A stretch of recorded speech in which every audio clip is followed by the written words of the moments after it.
Hello guys, and welcome to another tutorial video. In this short tutorial video, I'll be showing you how to send BNB from Bybit to Trust Wallet. Alright, in this short tutorial video, how can you send your BNB from Bybit to Trust Wallet? Your first step would be to open up the Bybit centralized exchange. So click on Bybit, make sure it's opened up.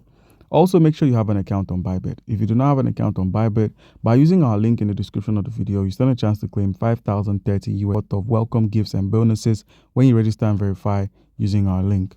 All right, once you're on Bybit with a registered and verified account, head to the assets menu at the bottom right, click on the withdrawal option you find here, and then use the search at the top of the screen to search for BNB.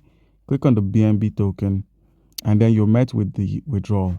Now we have on-chain and internal transfers. We're going to be working with on-chain transactions, which is from one wallet to another wallet. So basically, you're going to add your address and a network and an amount. So to get the network, simply minimize and open up your Trust Wallet.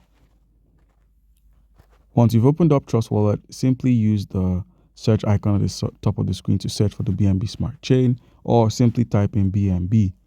Once you search for BNB, click on BNB Smart Chain, click on Receive, copy your address, minimize, and open up Bybit. Once you've opened up Bybit, simply add the address, select the network, and enter an amount you wish to send. That's an amount of BNB you wish to send. Once you've entered, simply click on the withdraw option, and by clicking on withdraw, you successfully sent your BNB tokens from your Bybit over to the Trust Wallet. And you can view them on Trust Wallet by simply performing a reload at the home screen, and you'd find the BNB tokens you just sent over here. So guys, that's how it's done. Comment down below if you have a question and you'll be given an answer. Thank you.